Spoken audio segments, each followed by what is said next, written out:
scarabs on my side instead. Wait, Hello? can I throw them from this side to the other side? Yes. Oh, you as well. can! Yeet, Yeah, dude! That's Yes, insane, bro. This is supposed to be RuneScape's hardest boss, but the most fun thing I've done today is throw scarabs.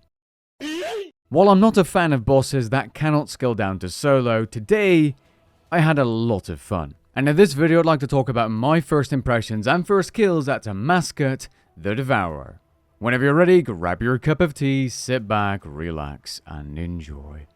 Now when I'm talking about Amascut, I'm talking about an easier version of the boss, or should I say the normal version of the boss, which still has a lot of mechanics, but is nowhere near the length and complexity that the world's first version is, which is set at hard mode 2000% in rage. At the time of recording, no player or no team has killed Amascut the Devourer in the world's first version, and as such, even if you do kill this boss in normal mode, you cannot unlock the regular and rage mode just yet. Now, even though I only tried this boss in normal mode, make no mistake, this boss isn't easy in normal mode. It still has a lot of mechanics and requires a group of 5 players to deal a decent amount of damage.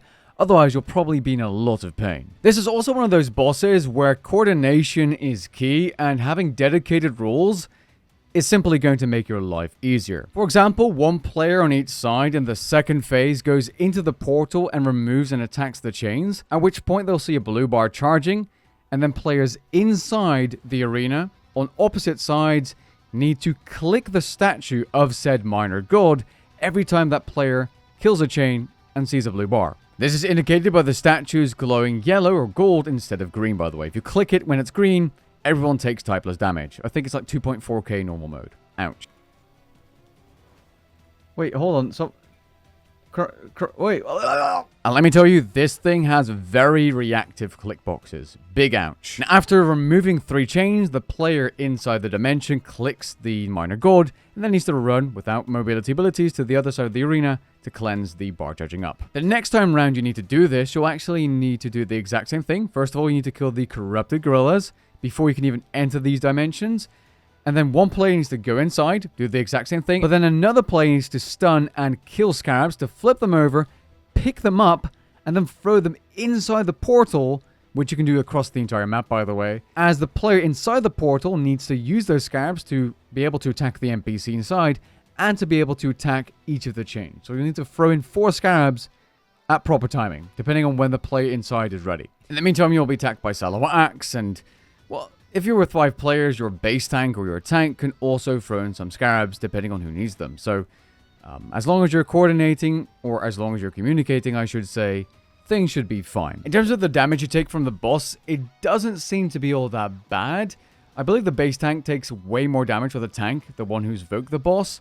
But for me, personally, I could soul split the majority of the fight, except for messing up a couple of mechanics that would give you a big hit, at which point you'd need to eat some food. So, in terms of damage, I feel like as long as your DPS is good, you can focus on dealing damage, and it's nothing too rough. After doing the statues a second time with the scarabs, you need to split up your team to charge up a bunch of elements using Tumikin's Light inside the arena based on your character's placement in between these elements, while Amascut tries to stop you at creatures and these green line attacks. Now, you avoid these green lines by rotating 2 players that stand in front of Amascut and basically take the hit, move out of the way, and swap. If you happen to take 2 of them in a row, you'll be instant killed, so make sure you swap out properly.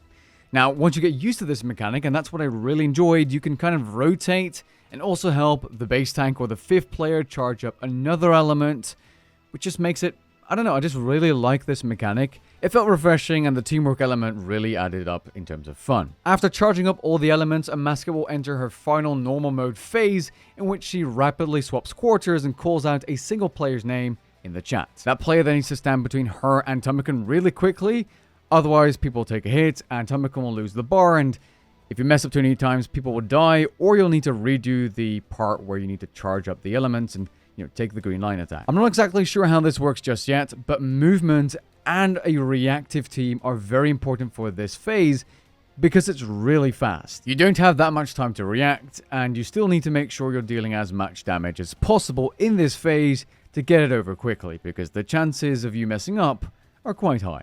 It kind of reminds me of the final phase of the Ambassador where you get called out and you need to use defensives as well. Now, I killed 3 Amascuts in normal mode, and then I kind of needed to stop to make this video because it's already getting late and I need to get to work tomorrow. So if I sound like I'm a little bit in a rush, I am. I mean, I do kind of need my sleep, but at the same time, I kind of want to tell you guys what I think of this boss on release day, because that's when most of you people will be interested in finding out what it's about, as you might be trying it yourself soon, or already have. I mean, the normal version of this boss released 6 hours after when an update usually drops, and it was like 3.5 hours after the World's First on Rage version dropped, so it kind of... I literally had half a day less of time to try the boss and make this video. Overall, I think this boss is a great addition to the game. It brings a refreshing change of pace with group mechanics that feel both engaging and well balanced. The design encourages coordination and teamwork in a way that feels rewarding rather than punishing or tedious. In fact, I've been enjoying the fight so much that I'm planning to do a little bit more of this boss and then attempt an rage kill sometime in the coming week. And a thank you to these lovely individuals for being part of my bossing team today. With that being said, I hope you guys enjoyed this video and found it interesting, and be sure to let me know what you think about Amascut down in the comments below. Catch you guys in the next one. Peace.